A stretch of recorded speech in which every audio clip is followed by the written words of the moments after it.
What's up, everyone? Welcome back to another episode of the Apex, the podcast. And ladies and gentlemen, the E8 roster has exploded. It is it's gone. The E8 roster that you know is gone. There was some drama this week. Zach had a hefty stream. I think it was about 45 minutes long, where he kind of went over all the drama. But basically, what has happened is Zach is on his own. Shuby is somewhere else. Zap is somewhere else. Talmadge, who we had on last week, is somewhere else. And now we're just picking up the pieces. That was a crazy little stream that happened a few days ago. Yeah, everything really just kind of like everything that could go wrong went wrong. Apparently, the way that it seems. To give a nice little quick summary of of what ended up happening. So the EA roster of Zap and Shuby with Talmadge of coach.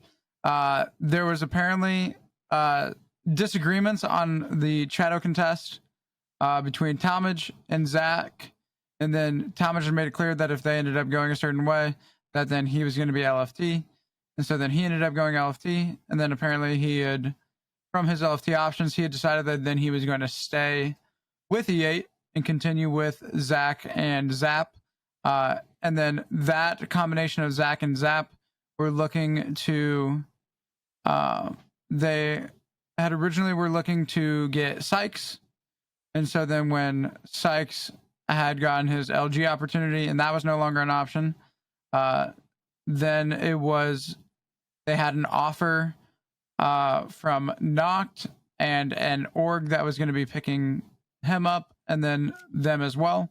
And I saw the numbers on that from when I had talked with Shuby, when I saw that he posted off T. I was like, what the heck happened? And then it was an insane offer. Was it hefty? It was more money than they should be making for being a professional Apex Legends player. Okay, well then you got to take it then, you know. Yeah, and so I looking at it, and that's where Shuby was like, okay, that makes sense. That's understandable. And then when you look at the number, you're just like, okay, that makes sense. That's understandable. And so then apparently what happened is they had basically verbally agreed, everything was locked in, it was good to go, basically. And apparently Zach said that they were within 24 hours of receiving the actual contracts for them to sign.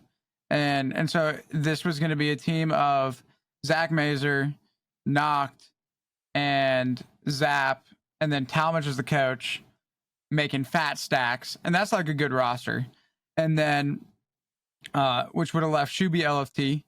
And then apparently before that goes down, despite the fact that everybody had verbally agreed, Zap, because design makes the decision with the TSM side of things that he doesn't want to leave DSG, which means that the TSM spot is open. And then Reps and Evan had hit up Zap about trialing, and then Zap, despite the fact that he had verbally agreed and that this was basically locked in stone, it was basically locked, Zap says that he's going to trial with TSM. And so then I guess while Zap is trialing with TSM, Talmadge then hops on that train and he goes over with Zap. And so it's looking like Talmadge and Zap are going to be on TSM with Evan and Reps. And then so that kind of just left Zach in a situation where he had lost Shuby. Well, he had pushed Shuby out, and then now is left by himself. And so we've seen that he's picked up Slayr and Luxford, and so that's looking like it's going to be a very dangerous team. I'm not sure who they're going to be getting to coach that roster, but that roster right now, it's looking like it has everything you need to be able to form a successful team. Those are just all tremendously talented players, and it'll be exciting to see what they do. And what's looking like it's going to be a funny enough event is that Noct has announced apparently announced that he's going to be teaming in Pro League with Noct and Shuby. So now it's looking like, at least from my perspective, it seems that Knox taking the org offer that he was going to have and he was going to be doing with Zap and Zach, is now going to dropped in Shuby. Yeah, so Shuby was the one getting left out. And then all of a sudden, Shuby is the one. No, so basically, Shuby in this situation was the only guy who did nothing wrong. And apparently it was just won. It was just a backstab fest taking place over at E8 from just everybody except for Shuby. And now Shuby should be walking away with just hopefully a fat paycheck and a great roster. And that's a lesson for everybody out there. That's the lesson here, right? Like somehow he ends up on top. It was a crazy event. The stream was even crazier because Talmadge hopped in the chat and him and Zach, they weren't really arguing, but you could tell that there was definitely like beef. There was beef. There was beef. There's definitely just like two people who view a situation very differently. Yeah. Very differently. And it's just very clear that each one probably doesn't care too much to like see themselves as being wrong. You know? And the funny thing too is like we had Talmadge on last week, and I listened back to that interview to see if there was any sort of weird or like resentment. Like Talmadge was completely like, "Oh, this was awesome. This was great." There was nothing you could detect in that interview that anything was going to go wrong. But that's what Rostermania does. We're a week in, and like so much can change in a week. You can have somebody be like, "Yeah, this was awesome. This was great." To all of a sudden, I'm on a whole new team. I took one of your guys with me. You lost the other guy, and now you have the org offer you did have is no longer on the table. In fact, I'm giving it to Shuby. That's how much has changed in 1 week. I will say the weirdest thing that I saw, or you can tell me if you think this is weird. Talmadge saying that if they don't go to, or if they do the contest, that he's going to LFT after it's over. Is that a weird move? Like, am I crazy for thinking that's a little bit of a weird move? Because I don't know. I feel like that's just something you keep to yourself as a coach, and you're just like, I don't think you should do this. Like I wholeheartedly think we should be going a different direction, especially on Sunday. Like this is like the do or die. This is the now or never. And they do it. Then afterwards, you're like, okay, good try. You know, it was awesome coaching you guys. I'm going to go look for another team. I feel like it's just weird to kind of dangle that out before anything even happens. You know, I don't know. Like, I guess like I can see the understanding of like that being really weird. And Walsey seemed to be very strong of the opinion that he thought that was like a wild thing for a coach to say. I understand where like Talmadge is coming from though, because like it really just depends. Because like it really just depends on like what the agreed upon status and hierarchy is within the team and the decision making process, and like what that structure looks like. Because like in traditional sports, it's like way clearer, right? Because like if you're like the head coach of a football team and you tell your players to do something, and your players don't do it, right? Like there's just no question, like the players are out of line. But then when you look into like esports and like Apex, it's like who is really at the top of like that decision making? Is it the coach or is it the IGL?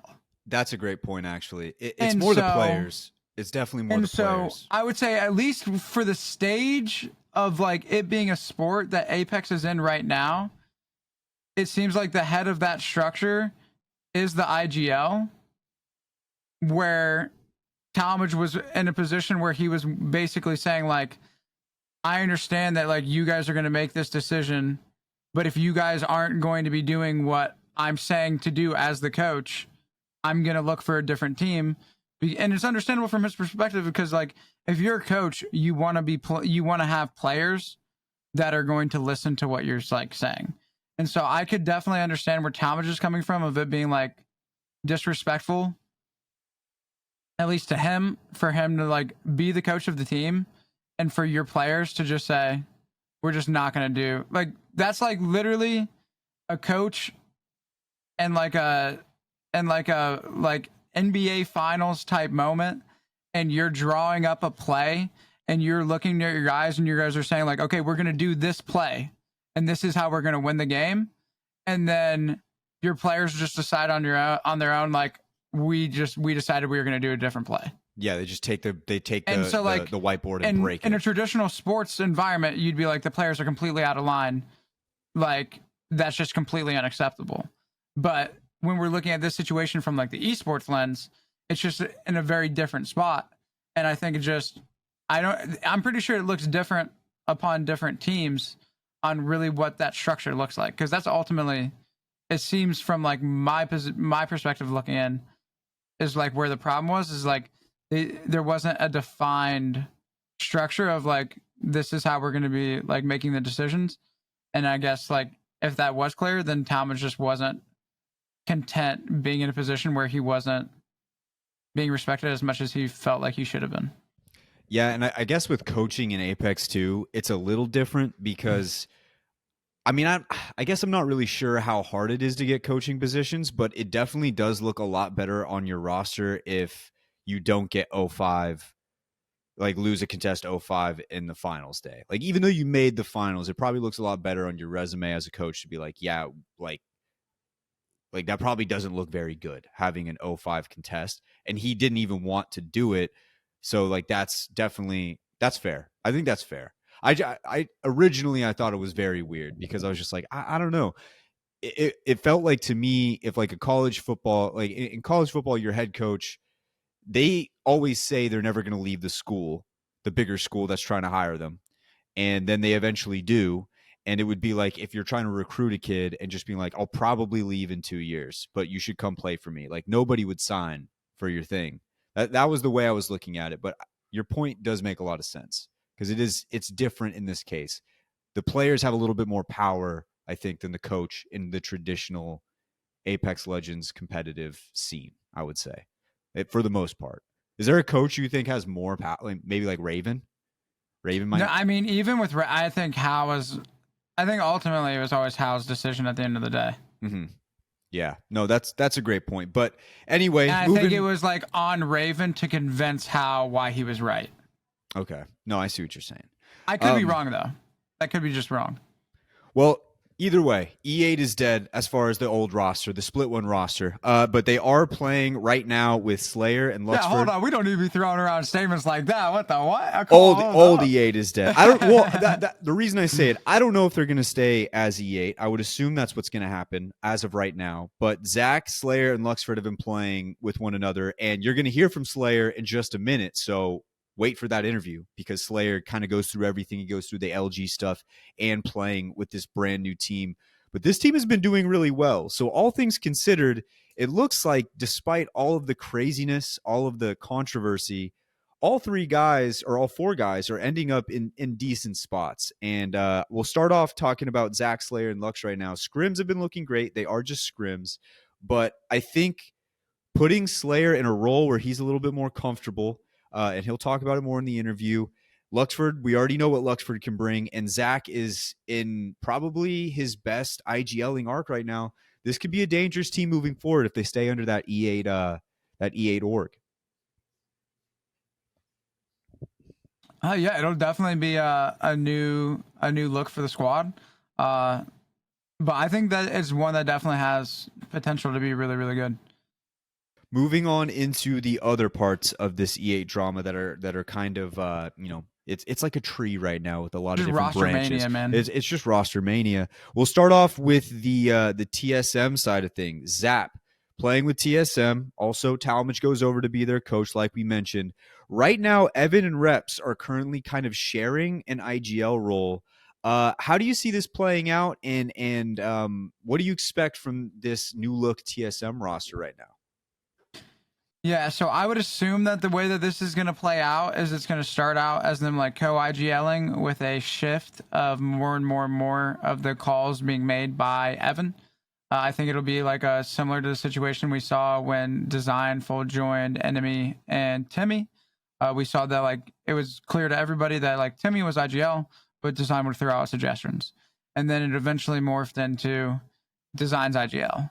And so I think in this situation, we'll see like Reps is kind of like stepping up because he has the most experience and he's been in the game the longest. And I guess most people would just assume that like, oh, it's going to be him.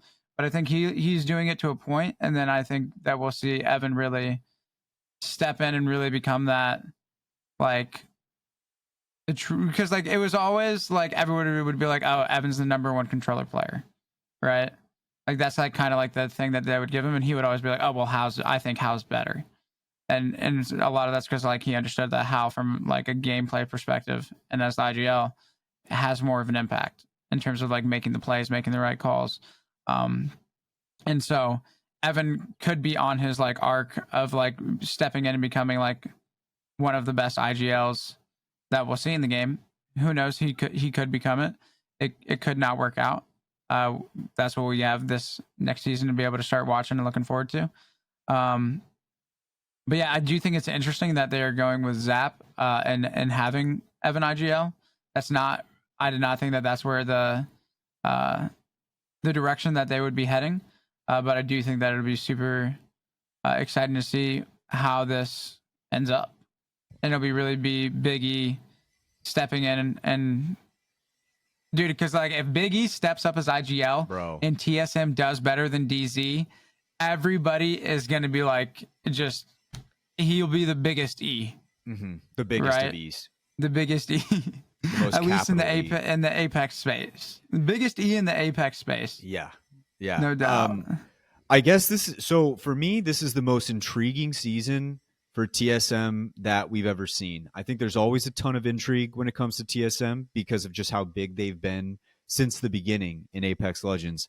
But I think this will be the most intriguing season because I'm curious to see how much runway they get if things don't necessarily go well. Let's say, for instance, they qualify for a LAN and they have like another final Sunday 17th place finish. Do they keep going?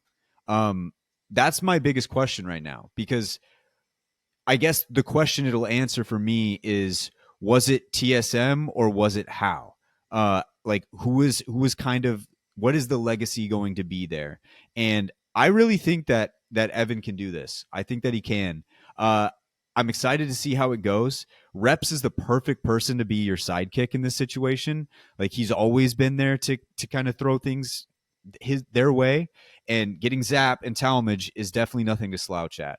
But this is definitely going to be the most intriguing TSM season that we've ever seen. I'm excited. I'm actually more excited to watch TSM than I am the super team. I think we know what we're getting with the super team. We know it's going to be very, very good. Maybe you have one off day, maybe two, but they're going to make LAN. Things are going to go well. They're going to go there and they're going to kill it. For TSM, there's actually some legitimate intrigue to see where this goes, and I'm excited to see it, and I can't wait to see how it goes. Speaking of TSM, moving on to the next story here, was last week Design was trialing with TSM, and he has now decided to stay with DSG. I'm so happy. Like I can't describe my happiness with DSG staying together as a team. Now for Design, personally, I really like Design. We've had him twice on the show. He's a great personality in the scene. If he really wanted the TSM thing to work, I feel bad about that because, that would be awesome. That'd be huge. But I just love this team of DSG so much, and I think they have so much potential. They've been 2 fights away from winning a fucking LAN. Everything about them I love so much, and I'm just very happy it's going to keep going. Your thoughts on DSG, Enoch? Yeah, I'm excited to see the boys stay together. It was going to be like it was a position where I would understand why Design is doing it, but I guess like it's clear from like the scrims that they had that he has like a more of a bigger appreciation for his like what he has with his teammates, and I think that DSG has a strong chance to be one of the best teams in NA, especially this coming split. With everybody else, we're seeing like they're going to be like fresh rosters. DSG is going to have the buff of the fact that nobody's leaving, nobody's changing. It's the boys staying together. It's the boys going to be like they're not going to be getting used to a new player. It's just going to be business as usual. And like this is a team that's been 2 separate times, 1 fight away from winning it all, and hopefully 3rd time is the charm for these guys. It's like this is a team that has everything that they need in order to win it all, and they know it, and they just gotta put it all together. Something Slayr talks about in the interview coming up is teams staying together for longer periods of time. And this is one of those situations where I think it's only going to get better from here. Uh, who knows where things are going to place because of, the fucking super team and all these different rosters changing. A lot can go down. But I do think there's a lot of value in having a team like DSG who I believe has gotten better over time. Remember, this last split, I was watching their VODs exclusively with like LG and Complexity and just really trying to pinpoint and figure out where things were going right and or wrong in their comms. And DSG was one of those teams that really surprised me with how their comms evolved over time. Early days, Design's getting pissed. We've seen Design have his moments and, counter calls, all that different kind of stuff. And as time went on, you started to see a much more calm and structured comm system between the team. We already know they can fight. And it just seems like I think it's also nice because when we talk about, we've had this conversation a few times on the show about orgs and having content made with their players. They're an org that does it. And I mean, it's just so nice to see them continue to stay together. It would have really hurt to see that team go away. There's sometimes situations where you look at a specific player and you say, hey, maybe they need to go somewhere new. None of these players, I want to see that for them. I think there's something left for DSG. I think they have a real shot in Split 2 to do something really, really special together. So I'm excited to see it. It's really awesome. Last story here. Dropped, Knocked, and Shuby. Enoch alluded to it a little bit earlier. They were being coached by Raven today in scrims. So that's a little interesting little caveat to this whole thing. But Dropped, Knocked, and Shuby. Enoch, your thoughts on this squad with the mysterious org that we don't know quite yet that's handing out big time money? How are you viewing this this situation? That it's a solid lineup. That's a winning lineup. You got Dropped and Knocked who've already shown that they have what it takes to almost win a LAN. When we look back to the time where they had like the absolute just dominant performance, basically being literally just like one fight against LG away from winning it all. And then so you take those two players who have shown that they have what it takes. You combine them with Shuby, who's, at least from the conversation that we had with Talmadge last week, is like the epitome of like what anybody could ever ask for and look for in a third for like your team. And so you take those two guys, put them together with Shuby, and then if we're tossing Raven in at coach, I mean, that could be the super team killer. And I popped in a Raven stream one of the days following his LFT announcement, or no, it's following one of the days following Hal's announcement, and Raven said he's like, I'm gonna kill the super team, and I wasn't sure what the roster was gonna be that he was gonna be able to cook up, but the team of Dropped, Knocked, and Shuby, they could be the ones. They could be the ones. They could be the ones. So that's Rostermania so far. Obviously, not a whole lot going down right now. We've got scrims. We've got everything like that. We're about to throw it on down to Slayr, but first I want to get a quick check-in. Where are we at? Where are we at, Enoch? Where are we sitting at on the leaderboards? I need to know. What's happening? So currently, when I got off this morning, I was number 5. Let's go. Currently am number 6. I'm looking for a nice little 5K. I ideally want to end the next session number 4, but we will see what happens. The last time I talked about how I was going to have a juicer RP day at the end of the pod last week, I put up 15 hours for a collective minus 13 RP, which was not a juicer session, but I didn't get as much sleep as I should have, and I fixed that. I'm now getting better sleep, which should lead to better days. Should lead to a better life. And dude, I'm excited. Like, the grind is good. Like, it definitely, I'm not gonna lie, like I've had my moments where I've been a little bit twisted and where like the game's like, dude, I've had days where I had 12 minus games in a row, and you just gotta keep pushing. and you just got to know that it's like it's okay. It's gonna be all right. I'm gonna get it back. It's all good. And then you have those days where you put up 5K, and so it's just about it's 100% a mental game. No, like it's all mental, and it's just a test for me to just have as much fun as I can.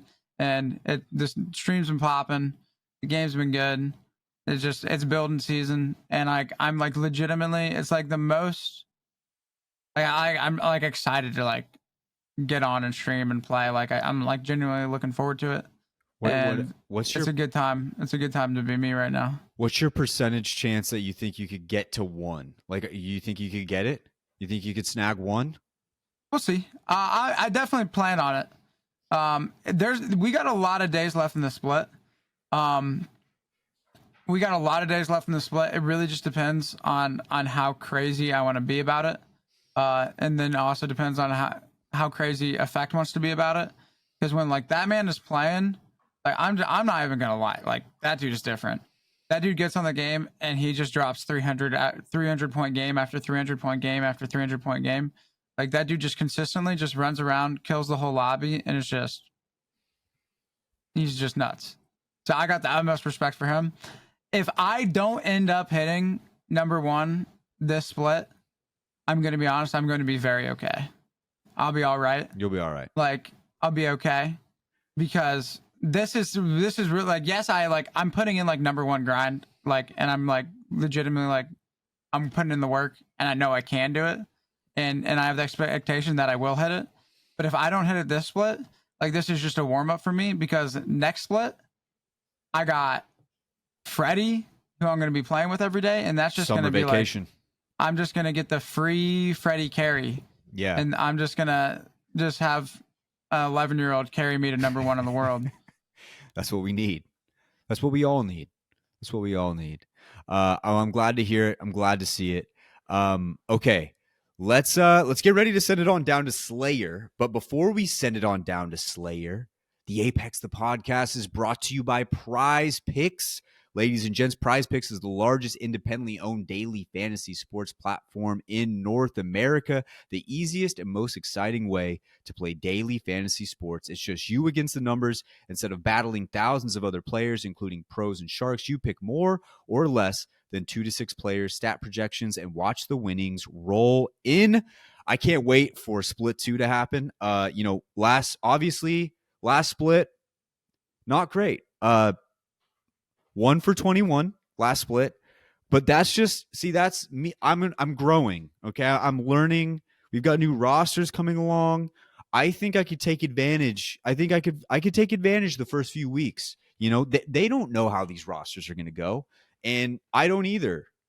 I just realized I don't either. So you know what? Maybe I won't, but I'm going to think positively that I will. I'm going to flip it. I'm going to be 21-1 this season. I'm calling it right now.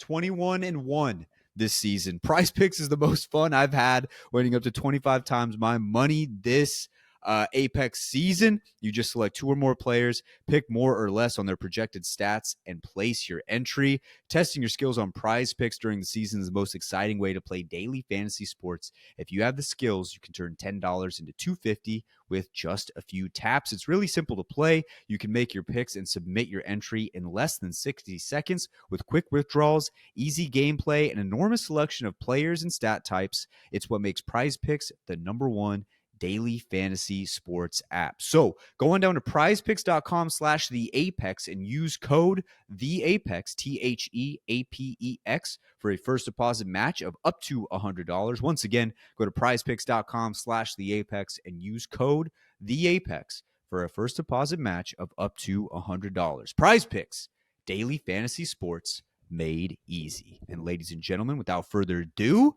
let's send it on down to Slayr. And friendly disclaimer, I'm going to say it every single time we do the Prize Picks things. Only the money that you are okay with going to zero. Yep.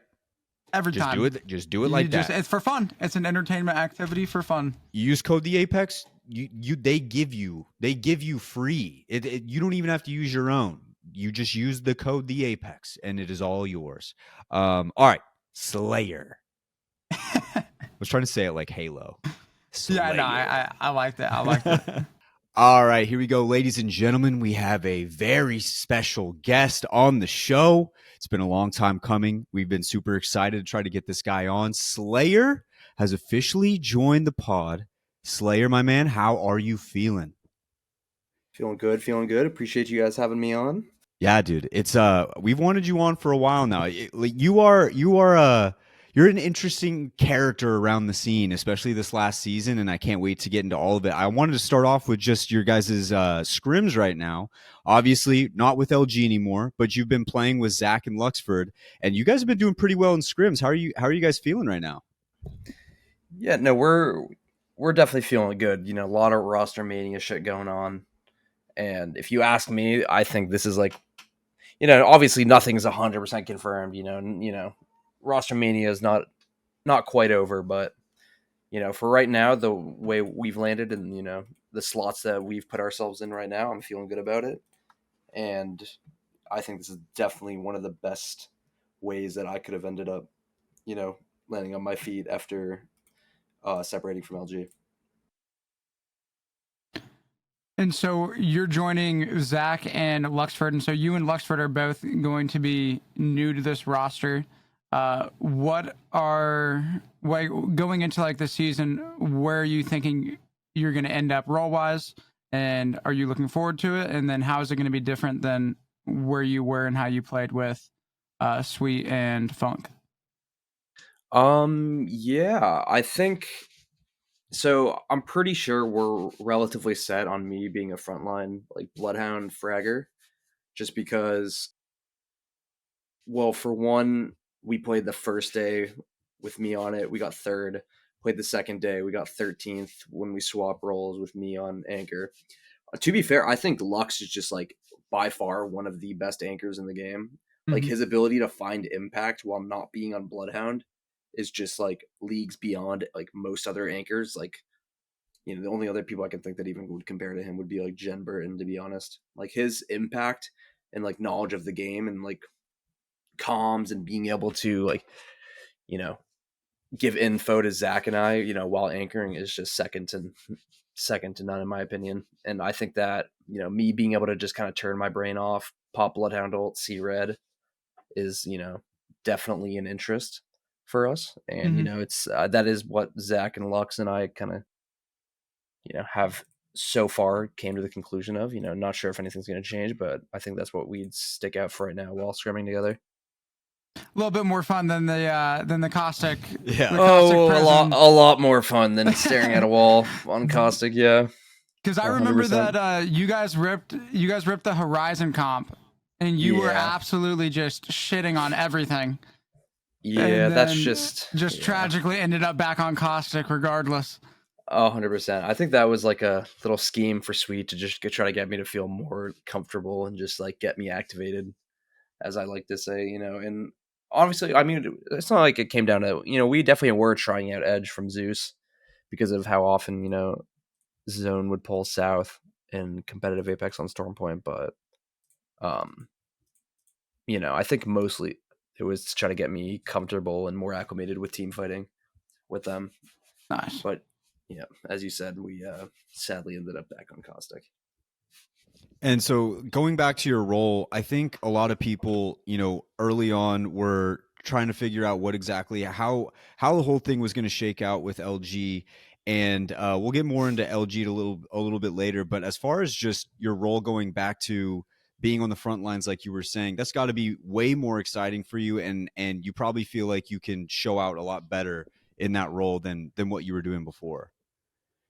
Oh, 100%. Yeah, I mean, it's just a Bloodhound meta. It's just, you know, in a world of catwalls, caustic gas, and big smokes, if you get a character that, presses two buttons together and just sees through all of it, they're just going to have a complete command and over fights and just impact overall. And I mean, for me, I'm just someone that like when I'm activated, I'm gonna say that a lot just because like it is kind of just very, you know,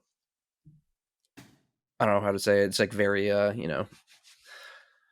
relative to this like kind of meta is like when you get one person just perma activated and just always on his toes, always looking for damage. It's just kind of what the meta is about, just having a frontline person that can just piss out damage and damage and damage and damage.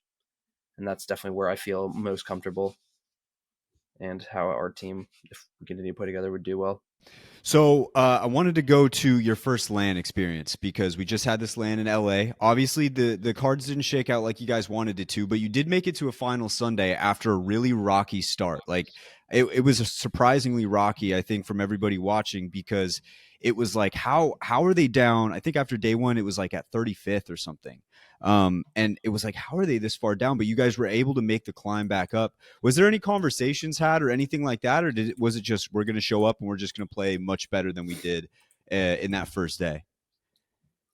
Yeah, I mean, we definitely had a rocky start. Funk had a fair bit of throws. For God knows, I had my fair bit of throws.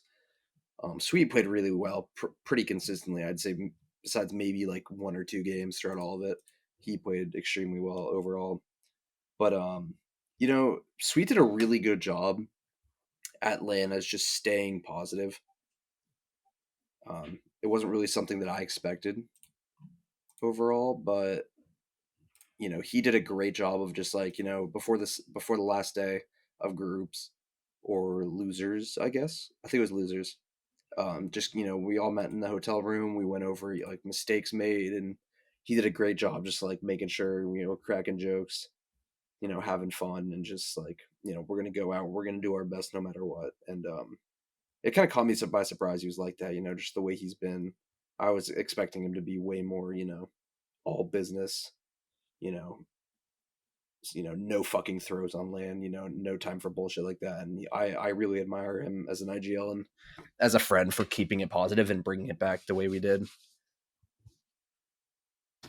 And so you guys, so you mentioned like as a friend, and like for those who don't for those who don't know you guys too well, as somebody who's just like watching Apex Legends as like an outsider looking in, can you give us like a little bit of background into like that friendship that you have with Sweet? Because like you guys were like boys way before you guys ended up teaming together, and just how that's been and what that experience was like being able to sign to like a tier one org with somebody who you've been friends with for a while. Yeah. I started playing on PC probably around season 12, like late season 12, early season 13, which was pretty late compared to a lot of Mm-hmm. people. And I think Naughty was like one of the first people that I played with that was like kind of big in the scene. He brought me on. I think Sweet being really good friends with Naughty kind of saw me through that. And that's how I made my connection with him. He kind of was just one day was just like, I think in the top 50 chord, top 50 pred chord, I was just like LFG, and Sweet all of a sudden one day was just like LF1 with Slayr, like out of nowhere. And me being like some like no name fucking kid just got on a console, it was just like, holy shit, like Sweet Dreams, like LF1 with him, like holy crap. Like I think he was probably like watching Naughty's like streams, like knew I was like kind of like a cool person, I guess. And yeah, obviously he was with NRG for super long, but the way we ended up obviously like through ranked and just like playing together, we built our friendship. But then one day through um I was just playing with Retzi and Funk at the time, Stallions. We were super close to qualifying through champs through LCQ, but we came up short by just a few points, just one team fight. And we were planning on staying together as a team until one day Sweet kind of just DM me. He was like, hey, like how does your roster work? um I'm thinking about cutting things off with Nate and moving on and ripping off the band-aid. And I always thought of Sweet as like a friend, and like he always knew that like Funk and I were like decent players, but that just came out of like absolutely nowhere. Like he was talking to me about it, and it didn't even click in my head for like 20 to 30 minutes that that's like kind of the path that he was going down. He was like dissecting me and like how our roster works, like our sub spot. Like granted we didn't even end up using our roster spot, but it just caught me by surprise so much that he ended up wanting to do that. But because I really always only thought him as like a friend, I never even thought we would have the opportunity to play together, just because of like NRG and how his team worked. But yeah, that's kind of how it started and got going. So you mentioned that it kind of surprised you that he was more positive at LAN. Did that kind of fire you guys up, or at least you personally, that kind of make you feel a little bit better moving forward in those next couple of days? Because, obviously, if you're watching all the pro days, there was a lot of like conversations where, you know, depending on how you depict it, it could have been seen as just like, this guy's getting shit on. Like this guy's taking all the brunt. But when you're there and he's being more positive, that kind of just reinforce like your feeling like we can come back in this. Like we can do this. Oh, yeah, no, 100%. I mean, I'm someone that, obviously throughout the entire split was just criticized by both, comp players, the community, just casual players. But even, even during LAN, I got my, fair share of lip from Sweet, but overall when it mattered, I'm someone that like I'm not going to take it to heart. I understand it's business, like we need to win. I'm not going to, get my feelings hurt by someone. And like when it did matter, when he wasn't being like when he wasn't giving me criticism, when I didn't just make a mistake, him being positive and just saying like, hey, like good shit, like, oh, we got unlucky there, like, hey, we can bring this back. It made such a big difference, and it was super, so not surprising. Like, I don't want to make him sound like, oh, he's a piece of shit, he would never be nice. I don't want to make it sound like that, but it was really important to our comeback. And I like, I think that's like one of the biggest things to LAN, and like being able to do well is if you see Hal and like Sweet on LAN 90% of the time, they're super positive, and it's just so important for like, a tournament that matters. Yeah, and I think it kind of makes sense because if you think about it, the entire pro league is basically you're trying to iron out all the issues, problems, whatever's going on with the team to try and make it to where when you do get to LAN, that you have the opportunity to win the big money, to get the trophy and all that kind of stuff. Once you're there, you've ironed out everything you could up to that point. You got to just go in there and hope that everything you guys have worked on is going to be enough. And I think the positivity there is like really good reinforcement. I think a lot of people out there would love to hear that too, from Sweet, because as much as people were criticizing you out there, I think a lot of people were also criticizing him about like the way he was handling some of that stuff.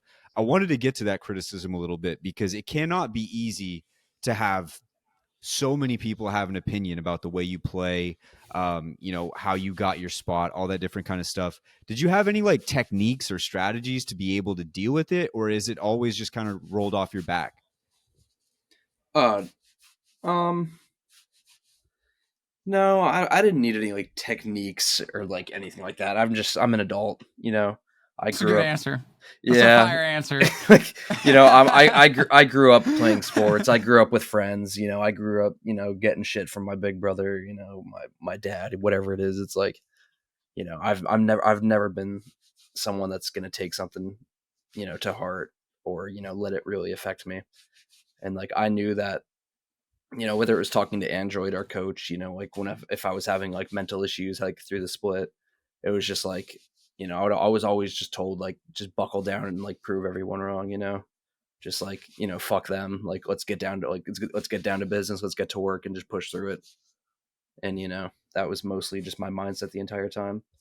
And casual players, it's like it's really easy, like everybody, I recommend all pros that are just going through stuff like that, it's like Reddit, Twitter, it's just like you can't read Twitch chat and take it serious. You can't read comments from people that are casuals or just like watching the game. Like you have to have an extremely special relationship between like the public and Twitch chat and like people that are going to be criticizing, where you have to have an extremely special relationship where you want to you want to show them your like the best of you, and you want to put out like a good image of yourself, but at the same time you can't, and you want to like make sure they like you, kind of like you want to be a good streamer, you can't have them hate you, but at the same time you can't have what they say affect you, you know what I mean?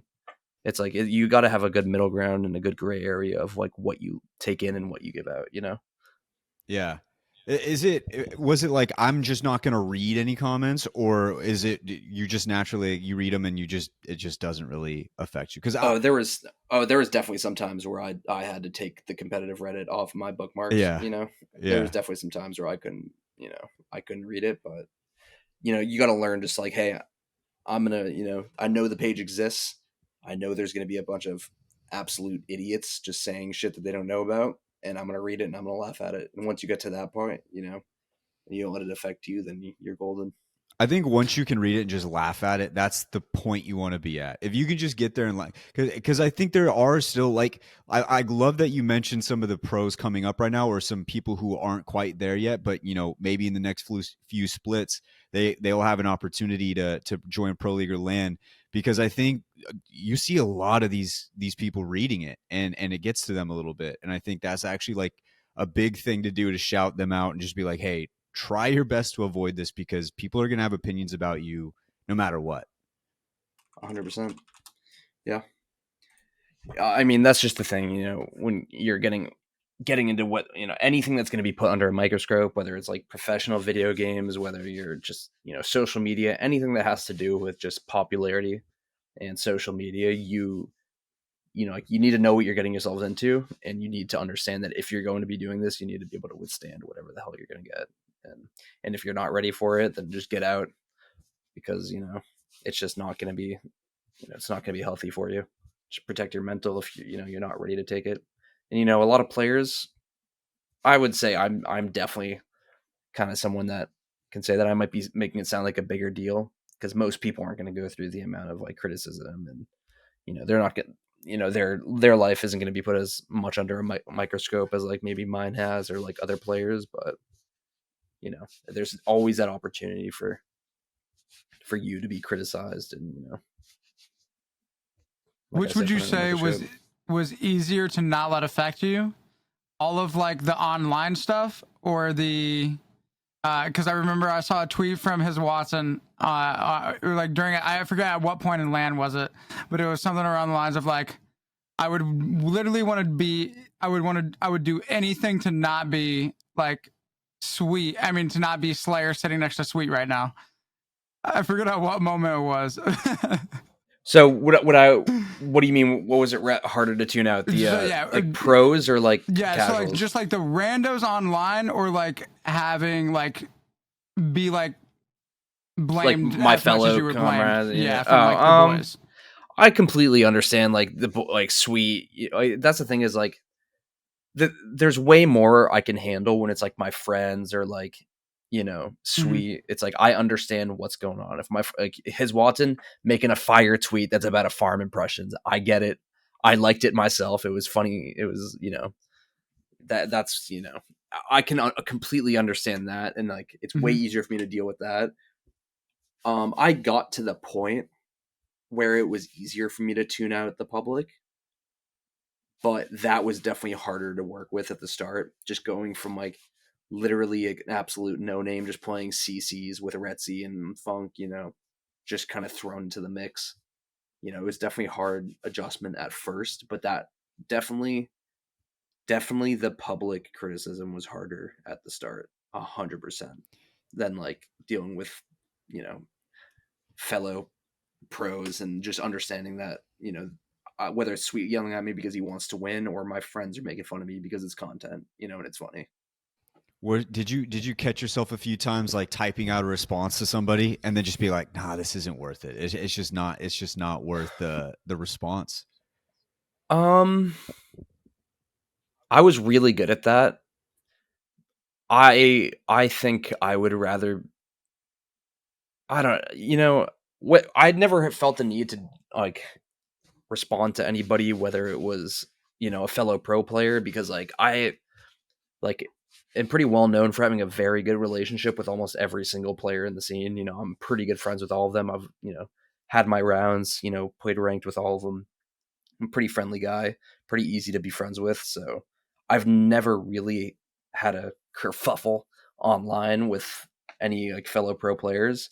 And then when it comes to the public, just like randoms and just like Twitch chatters, or I'll give my lip every now and then quickly here, whether it's like a Twitch chat, just like a witty little comment. But I always knew that it was just like, if you're responding to some dude that has 13 followers, on Twitter, it's like that just is talking shit about you. It's like, what are you doing? Yeah, So real. It's like you're So about to give a real. dude that is about to see like 18 people are about to see this. You're gonna respond to it, and then like 450 people are now about to see it because you responded. Yeah, no, those are the tough ones too, and like whenever we're going through like criticism, like if I get a criticism tweet on like the podcast or something, I'll like have this I'll have this tweet like lined up. I'm ready to hit send, and then I'm like, wait a second, and I click it. 0 followers. I'm like, what am I doing, man? Like this is this. There's no point to doing this. But I think like when you have that many people saying something, I think sometimes it just gets you. It's just one of those things. Like, and I do admire how you handled it throughout the entire season. And I actually thought, to be honest, you have some of the best Twitter fingers in the game. I think like all the tweets you've put out since the LG thing, like the moving on from LG, there's been some great tweets, man. Like every single tweet you put out, I'm laughing at a little bit. The reparations one with Sweet Yeah. dropping the 50 subs in there, I was just like, damn. Like I think you've actually handled it like really, really well. I would consider the way everything went down, you would like that's probably the way. It was just professional. It was like very professional, but I also think you handled it with a lot of grace, and like it's pretty funny to watch, to be honest. Yeah, I mean, I still have a great relationship with literally everybody involved with LG, whether it's the manager, like, staff of LG, whether it's Sykes, whether it's Funk, Funk being one of my best friends. I'm obviously not going to let, that damage our relationship, whether it's Android, the coach, or even Sweet himself. I still have a great relationship with all of them. And I think I'm doing a great job of, I got dropped, I deserve to be a little, get a little impression farm under my if I'm gonna lose the team, I'm gonna let them hear it on Twitter. I'm gonna make it a little annoying for them. Sweet's getting all these people like you're such a dick, like dropping Slayr. Like, I'm getting more people on my side. I'm making sure he hears a little bit, but I'm also doing a good job farming a little on Twitter, making it funny in the process and just making sure everybody making sure there's no bad blood between anybody and just making it overall like you're doing a fantastic kind of like a positive job. thing. You're doing I mean, a great you gotta job. get your impressions. Yeah, exactly. I'm gonna milk it the most I can. Yeah, I mean, you got to do what you got to do. It. You got to do it. I love it. Exactly. I love it so much. We haven't even asked you about Funk yet, and you mentioned him being one of your best friends. Just kind of talk about Funk, the guy, and for people who don't know who he is, like how cool it's been to be on this journey with him throughout this entire thing. Oh, Funk, yeah. Funk's a special kid. He's young, and he's matured a lot in the past like 1 to 2 years I've been teaming with him.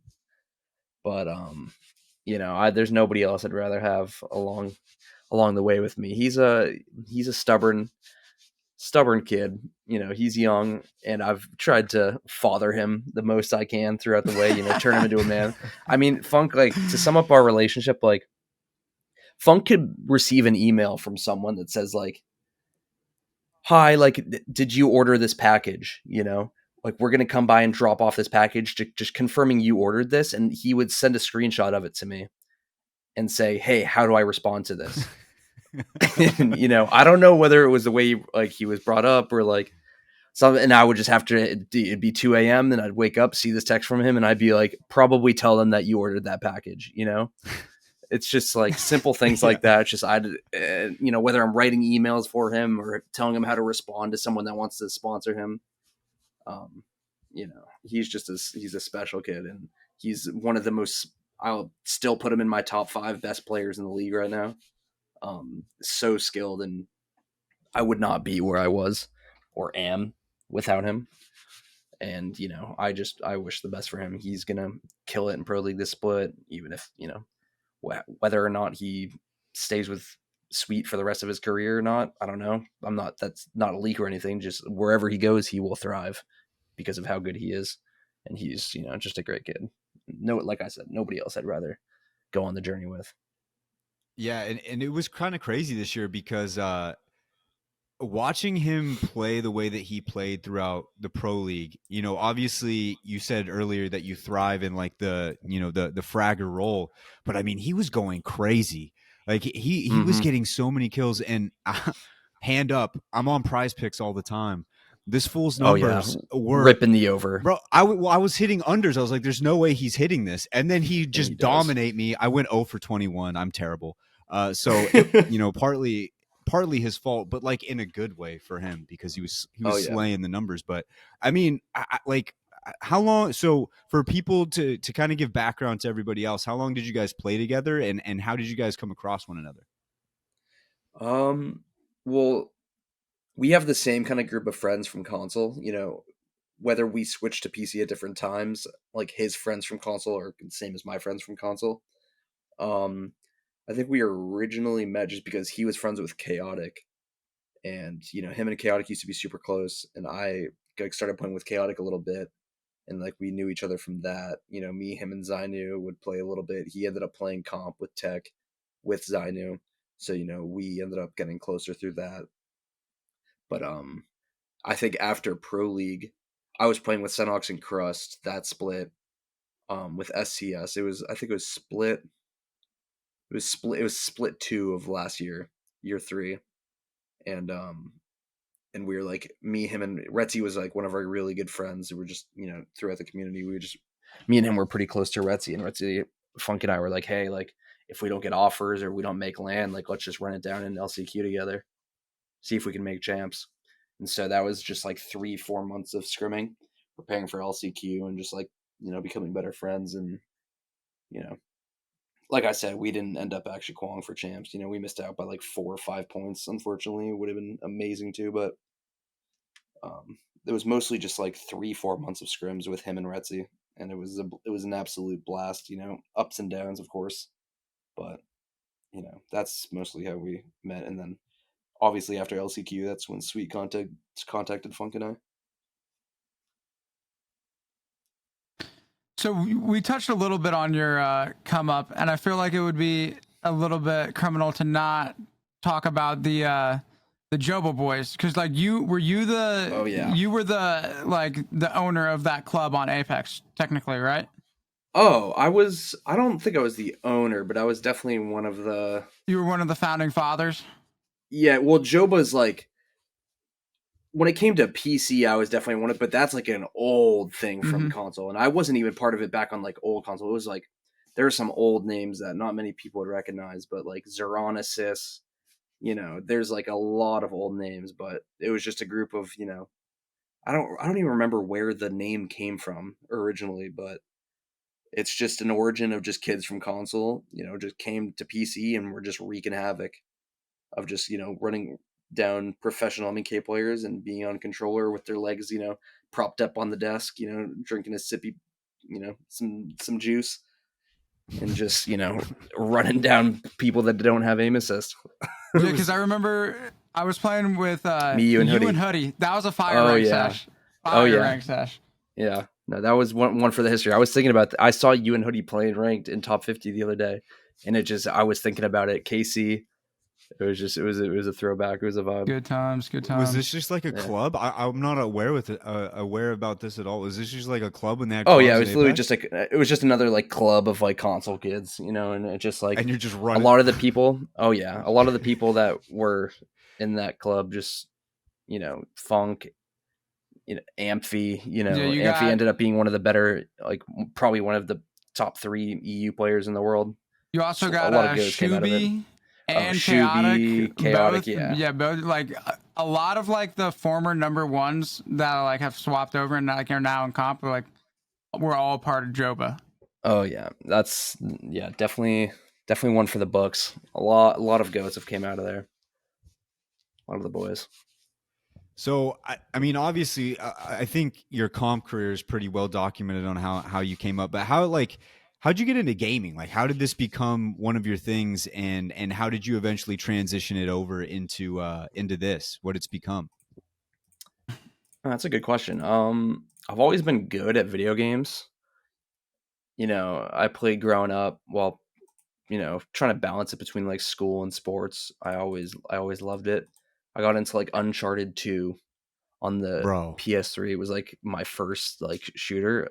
Probably the best game I've ever played in my life is Uncharted 2. One of my favorite online games of all time. Like, yeah, no, by far. I don't know if you ever played Uncharted 3, but I've always said, I played all of them, dude. I've always said Uncharted 3 was like the closest thing to Apex. The only difference was it was third person, but it had like all the movement, no fall damage. It made no sense in that game because you're like actually like, a human being just jumping off a cliff. Yes. But dude, I've always said that's one of the best games of all time. Yeah, I will always die on that hill. It's the only like single player game like campaign that I've actually like enjoyed as well. Just always had great stories. Um, but when it comes to Apex, I got into it. I was at University of Maine for a year, and then towards like the end, Apex came out, and then like I got into it then. I went on an outward bound where I spent like a month hiking in Colorado, and then I came back and COVID hit. And when COVID hit, I was originally planning on going back to school, and then during COVID, I kind of just got into Apex. I grinded my stream here and there, got top five pred, and, two. I never held number one, but hit it a couple times. And then from there, I started getting into comp just during COVID. And if it wasn't for that, I probably would never have started playing competitive Apex. But yeah, it was mostly just during COVID I got into it, and since then it's kind of you know snowball has snowballed into the career I've had, and thankful for it. And I will probably continue until you know don't see it as like the most ideal job path. Um, so what did that like look like as you were like, well, actually, no, I feel like we gotta get a breakdown of like, let's get a summary of the month long hiking. That sounds fire. Oh yeah, I mean it was like I got back from my year at University of Maine, and I was just kind of like not bored of school, but it was just like kind of like a what can I do to kind of I don't know, kind of just explore more. Get out of the everyday schedule of life, and it was basically just me and a group of like 10 to 11 other guys. Well, not all guys. There was a few girls. It's a organization called Outward Bound, and was basically just backpacking in the like I think it's like 10,000 elevation for about a month and a half, and it was just absolutely amazing. It was just probably one of the hardest times of my life, but usually one of like the best times. And I think about it a lot, but pooping and wiping my butt with poison ivy probably wasn't the most amazing time, but Yeah, that doesn't Ooh. sound like super good. Oh the poison ivy no. part wasn't good, no, but Did you the know it was experience as a whole poison was ivy? amazing. No, of course. Oh, What kind of why- question is that? Well, Wyatt? I mean, he said that he wiped his ass with bro. poison ivy. I'm just Come wondering. on. How does that even evidently so. happen? I found out. Nah, Yeah, Slayr, you would be absolutely mentally twisted if you willingly wiped Actually, your own ass with poison ivy. you You're might like, want to tell people you knew it just to show how gotta like you hard gotta you get are. comfortable being uncomfortable. yeah, exactly. If I can survive this, I can survive anything. Fuck it. That's crazy. No, but yeah, definitely one of the most amazing times of my life. It was fun. Except for Definitely that part. fun. Met a lot of cool people. Yeah, that was not fun, but as a whole, it was great. Have you That's hiked fire. since? My family does like vacations in like New Hampshire, Vermont, whether it's here or there. I personally don't seek out hikes. You know, I'm not the most avid hiker, but I'll get out and get some exercise. Football, basketball, things like that. I don't choose to hike when I don't have to, but that was a special time. So one thing I've found with a lot of the Apex pros, it's actually a surprising amount for all the rap that the gamers get. But there's a ton of Apex pros who played a lot of sports before they got into it, and I think it kind of helps with the competitive aspect of the entire scene. What kind of sports did you play, and how do you think it's helped you out as far as it goes in Apex? Ooh. I grew up playing baseball for like my entire life. I played basketball up until about like freshman year of high school. Played football for the second half of my high school career, but mostly was baseball.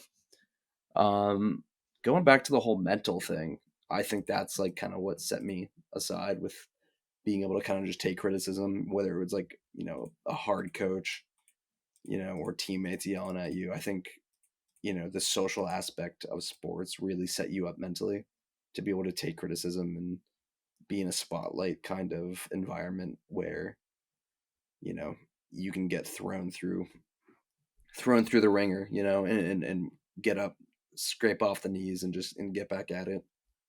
Yeah, I think that's by far one of the more major things that I was able to deal with because of, sports and things. So I wanted to go back to this land real quick and kind of, I mean, I think for every player, it's your dream to go to land. It's your dream to at least make it to a Sunday. And Hmm. you like obviously this experience in LA, it was awesome. It was I think overall this was probably the best land in my opinion. So was there what was probably the biggest takeaway you learned from going to your first land? Um, probably probably the nerves, I when it came to LAN, for some reason wasn't nervous. I was whenever it was like online, whether it was like scrims, whether we were conning Albert Laley, with LG for the first few times, whether it was like a pro league day, I would get nervous. I was always, whether it was the first game or two, I was always, sweating. I wouldn't calm as much.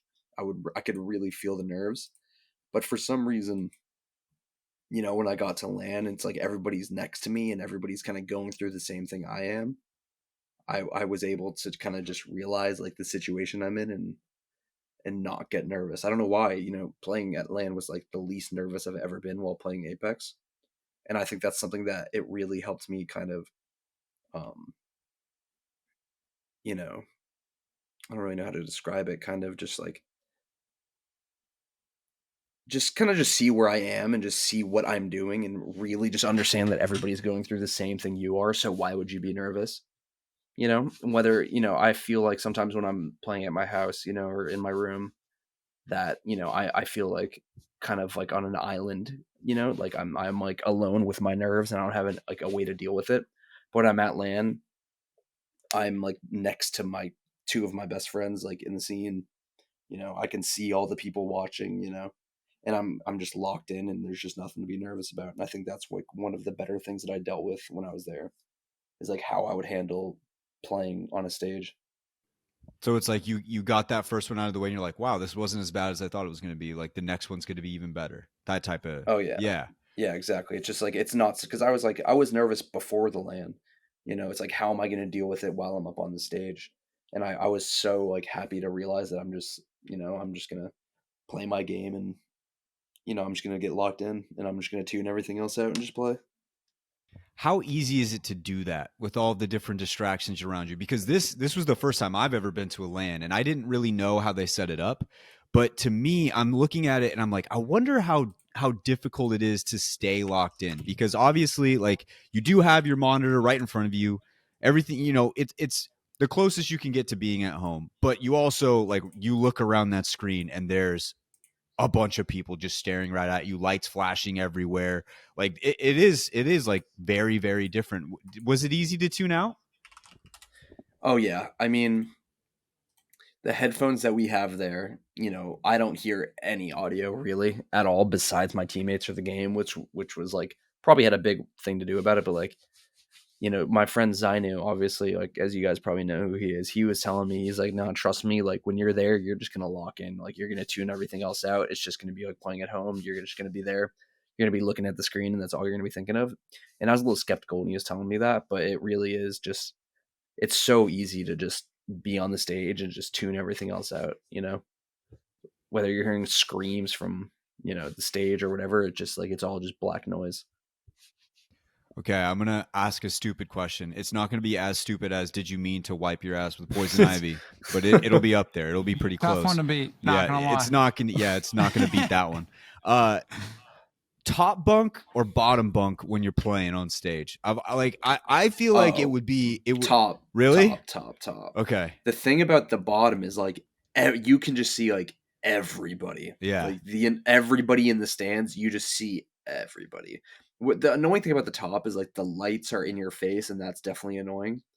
But like when you're on the bottom, you're just in front of when you're at the top, you're like a little aerial, you know, like the stage is kind of blocked off people. Like you can kind of just be in your own space, but you can just feel and just sense everybody just staring at you when you're on the bottom. And I was not a fan of that at all. So it's the top bunk buff. Yeah, I'm a fan of the top. If the lights aren't shining in your face, then top 100%. That's got to become a regular question that we ask. Yeah, people because who Yeah, I play it think on that's a good. LAN. I think it'd be interesting. I don't think a lot of people would agree with that, but You think most that people are person- bottom? I think bottom most buffs? people like bottom. Yeah, I think like because Sweet was talking about how he enjoys bottom, and we got to bottom, and I was like, fuck no, screw this. I asked it one time before. It might have been Designu, because we've had him on the show before. I might have asked him that question, like, would you rather be top or bottom? And he was just like, I don't even know. I didn't even notice a difference whatsoever. And I was like, all right, I'm never asking that question again. But I figured I'd bust it out because that was my No, first time. I think it out is a good LAN. question. I think most people like definitely have an opinion on it. Yeah, so I'm gonna have to go back and do some research how you guys did on the top versus how you guys did at the bottom. We can kind of figure it out. Do you get any choice or is it just random? Oh, it's random. Okay. I think it's random until finals. I think there's a draft for finals. I don't think it's a draft. They should do a I could be. yeah. I could be. I could That'd be absolutely funny if they did a bullshitting you draft right for now. like the different spots on the stage. I think you that do get to play choose. from. I definitely think you get to choose when it comes to finals. That's sick because if they're doing a POI draft now, we got to start doing drafts for Oh, where right. you're Stage playing draft. stage draft Yeah. at LAN, and they Yeah, should show exactly. that on the broadcast. I want to know which team wants to play. You know, I Yeah, think that'd no, that'd be good. Just know I'm going as far away from whatever booth DZ is in with Hal stinky ass. I'll tell you that right now. Smell that man from across the room. Damn. Speaking of the POI draft, that came out of nowhere, right? Like, what the hell is that? yeah. It came out of nowhere. I mean, yeah, we kind of knew about it for like a little while. You know, it was always teased us. Of course, like us being in the scene, you know, we're gonna know about changes like that before everybody. They kind of hit us with like what would you do if this was in? Like, what would you guys think? And whenever they hit us with like what would you guys think of this? We kind of know like, they don't give a fuck what we would think about it. They're doing it like anyways, you know.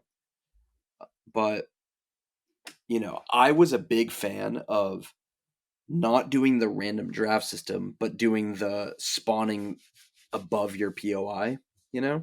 Because being from Zoo Station, I can, you know, you might be able to assume why I thought that would be a good idea. Zoo Station, half the time you're running up a hill for 15 minutes before you can even like loot your first grenade. But, you know, I think we were definitely all a little surprised when they were just like, hey, we're gonna do this for Split 2, and you guys are gonna start scrimming on it today. Well, actually, they hit us with it in the middle of a scrim block. I don't know if you guys remember that. They were just like, hey, they announced it, and then we were doing World's Edge, and then they just switched to Storm Point. And they were like, here you go, good luck. And I think it definitely changed abruptly, which I don't think people expected. You have a few days under it now. Has your opinion? Well, first of all, is your opinion you'd rather just have it the way it was before? Or have you kind of swayed back like, oh, it wasn't as bad as I thought it was going to be? I was always like a, you know, if you wanted to take a POI, if you don't like the system and you don't like your POI, take another one, you know? But coming from like what's overall best for the game, like I don't know if you guys have been watching scrims, but it's been electric. Scrims have been much better to watch. Like so 18, much better. There was like 17 teams round 4 today. People are grinding, you know, it's not just absolute domination. Obviously DZ is doing fantastic. Like, I saw they had like 113 points, and then the second place team had like 63. Yeah, so I mean, like whatever. Holy fuck shit. that. Yeah, exactly. Don't base it off that. That's just, you know, whatever. That was just okay. I was just one scrim block. Yeah, exactly. But you know, it's, you know, everybody kind of saw it coming. But you know, I wouldn't base it off that. It's really good to just not have the exact same teams playing from the exact same spot, from the exact same zone we've seen every time, fighting the same team for the same spot. You know, I think it's absolutely amazing. I think they definitely need to do some balancing changes to POIs. I think they need to change the dropship so it spawns a little bit higher so you can actually like loot your POI correctly. I think they need to make it so you're not attached to your teammates when you fly in. A lot of bugs they need to fix out about it, but overall, I think a lot of people would agree too. You know, A great change for comp. Absolutely amazing change. You know, people are going to have to adapt. People are going to have to change. People are going to have to, you know, like I said, adapt to their environment and just make sure that, you know, they know how to play the game of Apex and they don't know how to just play the same zone from the same POI they've been at for 4 years. I think the good part about it too, as far as somebody who's got Twitter fingers like you do, now you can just call every championship before this one Mickey Mouse. Like you could just start No, throwing that exactly. around. So that's what I would look at it as. I'd be like, all right, I'm Yep. just going to start calling DZ and TSM Mickey Mouse Dude, championships. That's what I've been saying. It's like, do those even count at this point? Yeah. It's like, I don't know. It's an old Apex. Let's get the It's take literally a going different right game at now. this point. We'll get the take going right now, so then it'll gain some traction. By the time Split 2 rolls around, everybody's gonna be like, kind of Mickey Mouse. Like they're a Yeah, super exactly. team now too. Even more Mickey Mouse. Mhm. Does it even count anymore? Do people count the Golden State Warrior championships? I forget them all the time with KD. Exactly. So Mickey Mouse. Like, is TSM winning champs from Dome? I don't think so. That doesn't count. Yeah. We just get the take going right now. I think you should spearhead this. You should be the one who leads this. And absolutely. it'll gain some traction. I'm sure they're going to love it on the competitive Apex Reddit. They'll be super happy about it. And then we can just get this thing going. Dethroning Hal will be the first first objective, just making sure everybody understands he hasn't done jack shit in this modern age. Yeah. And according to you, he smells. So there's they're just tough all the way around for Hal over here. Yeah, exactly. Going into Split 2 now, though, obviously Rostermania isn't finished and nothing is guaranteed. You guys, obviously I'm not even sure it would be under E8, but you've been playing with Zach, so that's the assumption, I guess. But, you know, a lot can change from now. But going into this next split, let's assume everything stays the same. Like, what is your mindset? Is there any changes coming to the way you practice, the way you prepare, anything like that before we get into, this second split of Pro League? I think it's really just going to be learning from my mistakes, really focus on, like we touched on before, just new role, new team. What did I learn from playing, obviously even when I was playing anchor with Sweet, that was a new role. We didn't really have an anchor spot when I was playing with Retzi and Funk. We were all just running on edge, just killing everybody. There was, so many fundamentals that I had to learn, when I was playing with Sweet. So I think taking everything I learned from being put in a new spot and applying that to, my new frontline role, Bloodhound role, Fragger role with Zach, I think, I'm just going to try to make the change and improve the most efficient way I can, and just making sure I stay positive the whole time and just, making sure I'm in the healthiest role possible for me. What's the one mistake? Because I've every time we have a LAN, you see a lot more people being like, all right, I'm motivated. I'm gonna go pro, or I'm gonna try to go pro. Let me see what I can do. What's the one thing you see players who are either in CC or trying to become pro, trying to make it to a pro league? What's the one mistake you see them make too often that those players need to change? I see a lot of teams in CC. It's like every time there's a new tournament or a new CC week or like PLQ or whatever it is, the first moment of failure you see within a team, you see that team just instantly disband. I don't know if you guys have paid attention, but almost every week of CCs, the teams that stick together show improvement. It's a BR. You can't win everything. That everybody knows that. TSM, best team in the world to ever touch the game, just got 17th at LAN because one, it's a BR, and two, just things are going to change. You can't expect to win every single time you play, no matter how good you are. And I think sticking together and persevering through losses, and if you work well as a team, and unless you know that a clear change needs to be made, I think sticking together for CC teams will always benefit. You see teams like Most Hated, a team of just 3 brain dead rollers running it down, just the boys. I saw them playing together for so long, and everybody always talks shit about them. IGLs kept saying hey, let me get in on this, and they are always just no, fuck off.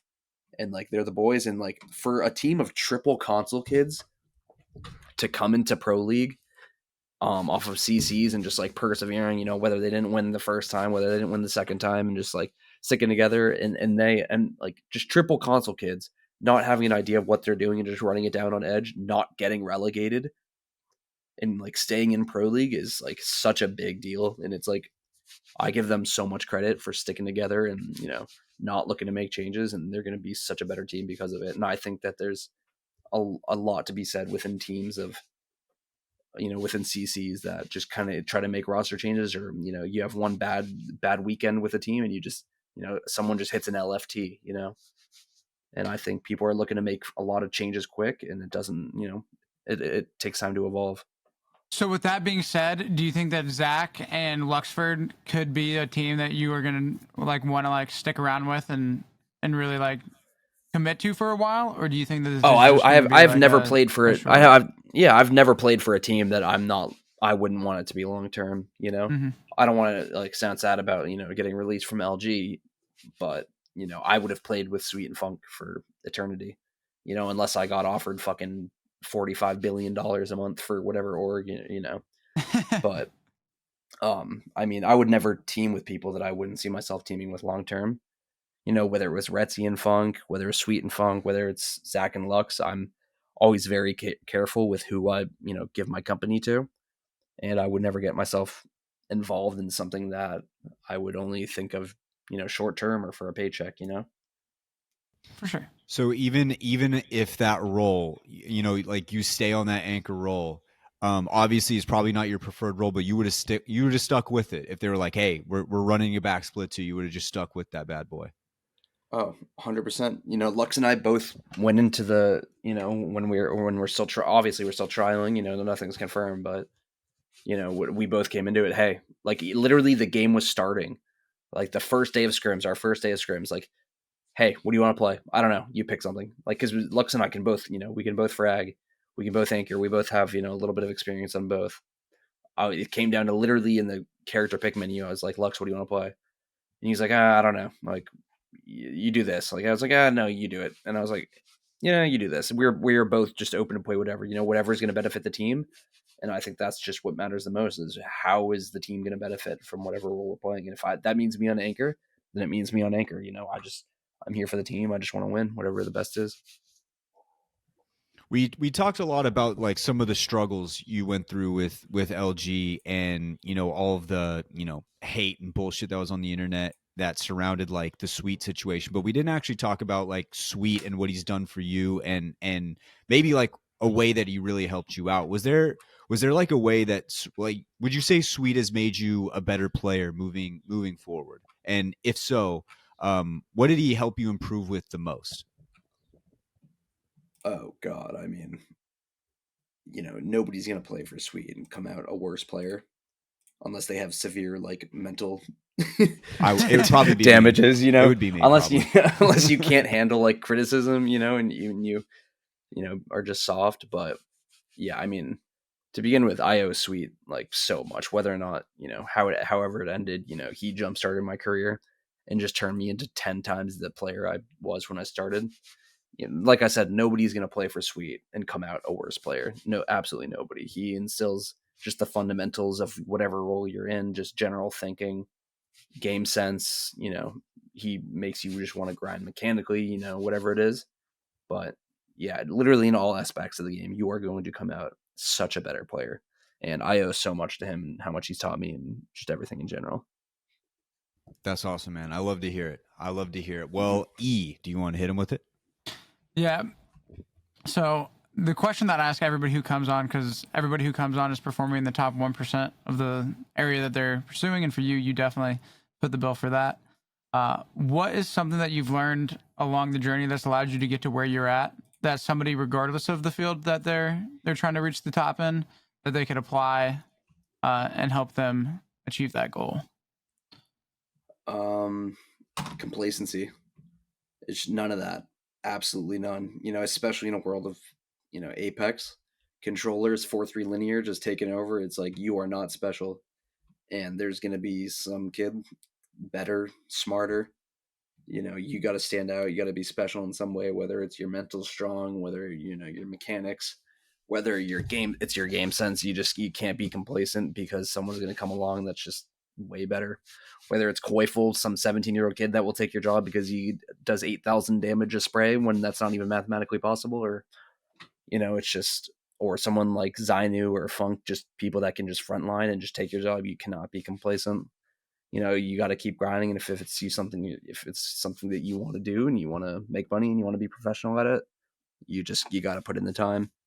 And like I said, there's just no moment for complacency in competitive Apex or any profession at all that you want to thrive in. I love it. I Well love said. to hear. I love to hear it. Well, Slayr, thanks for hopping on the show, my man. This has been awesome, and hopefully we can get you back on maybe sometime in Split 2, because I'm sure you're going to be doing well over there in Split 2, and hopefully this time you don't just make it to Sunday. Let's hope you get that damn trophy. That's what we're aiming for.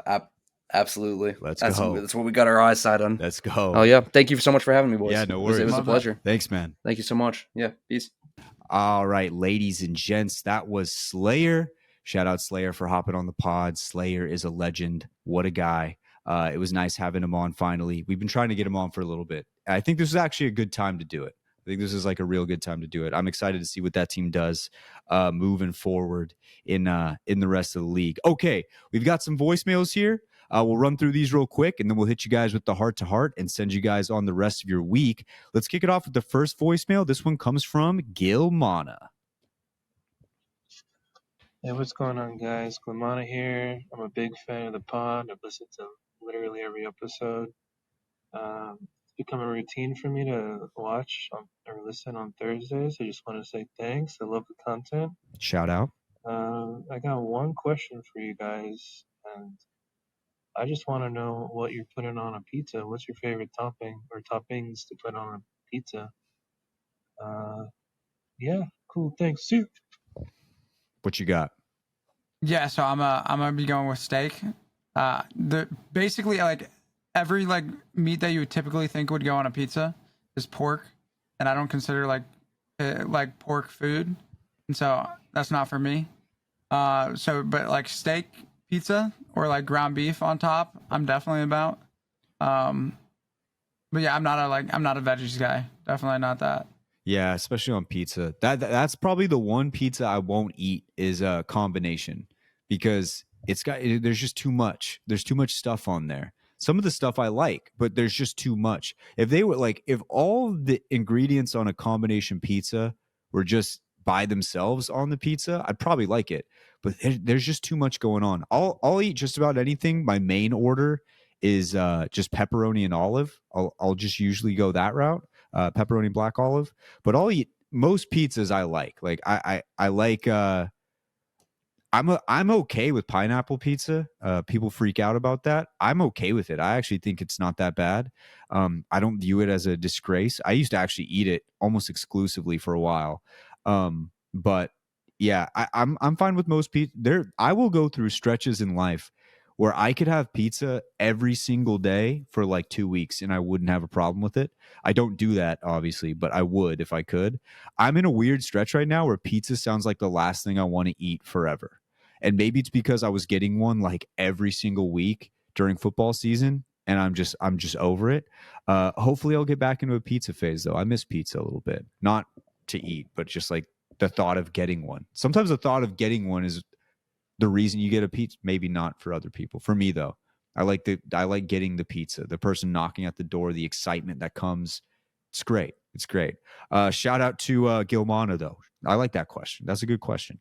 Okay, next one comes from Bobberts.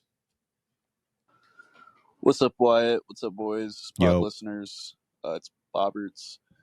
I just want to chime in and talk about. I think it's really sad that some esports organizations don't really let their rosters play out. For example, Optic, leaving this scene and exiting Apex after their team literally placed second at LAN.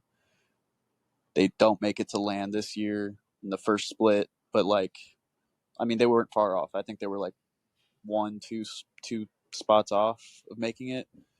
And so I think it's just kind of sad because now they dropped their team and then dropped and all of them are trying to figure out what they're going to do next. And then it all comes out that dropped in knock, they're gonna keep their spot with Shuby, it looks like. Just kind of wanted to get your thoughts and how that team is gonna play out. I think they're gonna do really well. Dropped is a great IGL. I thought TSM was gonna pick him up, honestly. And then obviously you have Shuby and Noct, who are some very proven controller players. But just want to get y'all's thoughts. Love the pod. Thanks, guys. Yeah, it's a tough place right now to be in org. They're in a tough spot. I do agree with you. I think it does suck.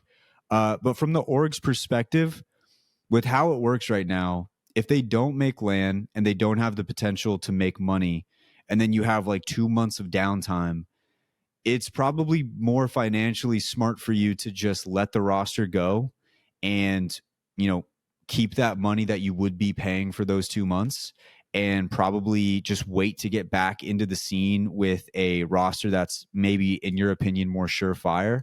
Even though this Optic roster, I mean, you never really know what's going to happen. I think everybody had them going to LAN before Split 1 started, but for them to come back in, they'll probably just wait for a little bit of a different roster. I've toyed with this idea in my head too. I think it would be easier for orgs to justify keeping a roster a little bit longer if there was more LANs or more major events. We've got Split 1, Split 2, then Champs. I really think if we could get like 2 more LANs and then a Champs, I don't know if that would work within the time frame of the Apex calendar, if you could get that all done within a year. But there is a lot of downtime right now. I don't know if that'd even be financially possible for EA, but they do have a lot of money. This game has made them a ton of money. I would like to see it at the very least one more LAN. If you could get Split 1, Split 2, Split 3 Champs, I think that would be the sweet spot where they could still maintain a lot of money and they could also, give orgs a little bit more runway, or teams a little bit more runway with orgs before they get dropped. Because 3 events a year with all the space in between, I just can't see an org looking at that and being like, all right, well, they didn't make it, so we kind of let's just cut them loose and keep that money that we would be spending, while we wait for the next event to happen. So I don't know. What do you think, Enoch? Yeah, I definitely think if there was more tournaments, obviously is going to draw in more orgs because then it's from like their side of things, the opportunity to make money is bigger, and also would overall lead to the scene expanding and having just more attention. It would be more expensive though, but yeah, I do think two more LANs probably a little bit too much, realistically speaking. But I would say like 3 LANs and then Champs, I definitely think would make for like a solid year of Apex. Because then you basically just have it like one every 4 months or so, right? Something like that. Well, no, one every 3 months if it was 4. Yeah. Which that'd be pretty fire. Realistically, probably not going to be able. But even then, dude, you like that would make just like the amount of like seasons to like lead up to decide who gets to go to those lands so short. And so probably not, but ideally if like they worked it out, I'm sure there would be a way where they could make it work. But ultimately, yeah, I mean, when it comes to like stuff like the Optic situation and stuff like that, at the end of the day, like orgs are here to like be a business and to make money. And in the Apex scene, when the game itself isn't doing as good of a job as they could be in terms of incentivizing orgs to participate, which they could be doing through different like rev share programs and different team skins. Like there's just so much that the EA and orgs could be doing, working together to grow the space and make it much like more enticing for orgs to participate, which would then just make everything better for the pro scene, have players more focused, being able to have everybody from org salary plus like you could just make it crazy good.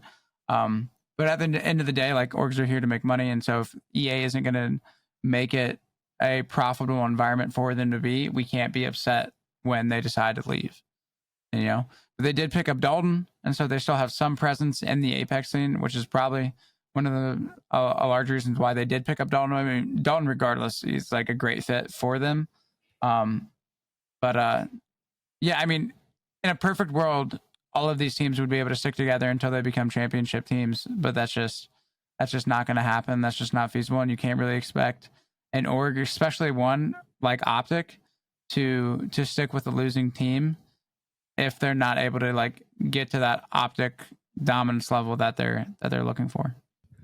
I love the point you brought up too with like even if they didn't do any more lands, if there was more of a bridge between EA and the orgs where they were sharing a little bit more money in between one another, like, hey, you scratch my back, I'll scratch yours type situation, I think a lot of rosters would be holding on to these teams a lot more. But bringing up Dalton is such a great point because, dude, you look at what Dalton can bring you money-wise versus a roster. A roster is very like, if it hits, it hits. But if you're not winning, then it's just not going to do anything for you. A guy like Dalton's going to be bringing in consistent money all the time because content, I think, wins out in this situation more often than not. Like the content that Daltouche can put out is going to bring a lot more views and a lot more cash their way. If Optic were to go and win a LAN, it's going to be probably a lot more than, like a Dalton video, right? Like winning a LAN, a video that comes out. You're definitely Dalton's making way more. Dalton's a whole lot cheaper than a whole roster. And he's also a whole lot cheaper than a whole roster. But yeah, it's kind of like content creators will make a consistent money, like give that back, like that consistent amount of money. Whereas a pro roster is a very like, let's hope and pray that they get us something back. And a lot of times that doesn't work out because, who gets prize money is it the first 5 or is it first 4? Like first, second, third, fourth? Is that who gets money, or does it go down to like 6th or something? I'm not even sure how far it goes, but once you get past 3rd, you're not making a whole lot. Too crazy, yeah. It's nothing too crazy. So yeah, we'll see how it goes. I wish Apex was a little bit better with this. And we'll see how it goes in the future. But I love your point. I agree with it. I wish teams wouldn't get dropped so quickly. But unfortunately, with the landscape of what's going on right now, that's kind of just where we're at. Hopefully we see a change coming soon with year 5 and maybe greener pastures coming along. But shout out for the voicemail. Thank you guys for sending in voicemails. Once again, if you want to send in a voicemail, send in your hottest take, send in your prediction for Split 2, send in your most underrated player, send in whatever you want to send in, and we will play it up on the show. It's very easy. The link is on Twitter. It's also in all of our link trees. You click it, allow access to microphone, record up to 1:30 seconds, click send. It can be completely anonymous, totally up to you. It is all your thoughts, whatever you want. You click it, send it in, and we will listen to it on the show. All right, ladies and gents, we're going to round it out with the heart to heart and send you guys on the rest of your week. Let's get it.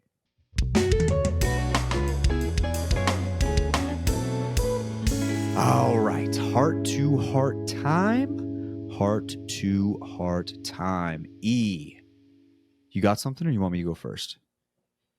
Dude, I'm just grateful, man. I'm just excited. I get to wake up, I get to grind, and then I just get to I'm just so excited. It's building season, and like the building is looking pretty nice, and we're only I've only hit the grind like this for a little bit, and I'm already the fruit that's showing is already pretty nice to see. And I know that the more I'm consistent and the more work I put in, that people are gonna see it, people are gonna respect it, and people are gonna support it, and then it's just we'll just get back to doing what we were doing, and it's gonna be fun. Bro, and I'm enjoying it, man. We've got some exciting stuff with the pod too coming up. I'm excited. I'm real excited. It's you've got the grind going with the stream, and I just want to say I 100% appreciate your grind, and it's so nice to watch that. I can click, you're 3 hours ahead of me. Sometimes your stream times are crazy. I can click on your stream, chill out for a little bit, or I can click on your stream. You'll still be going while I'm at work. I really get the leisure of whenever I want to watch it. So it's been fun to watch your grind throughout this whole thing. It's been awesome. So I'm happy to see it. I'm happy to hear it. My heart to heart this week, dude.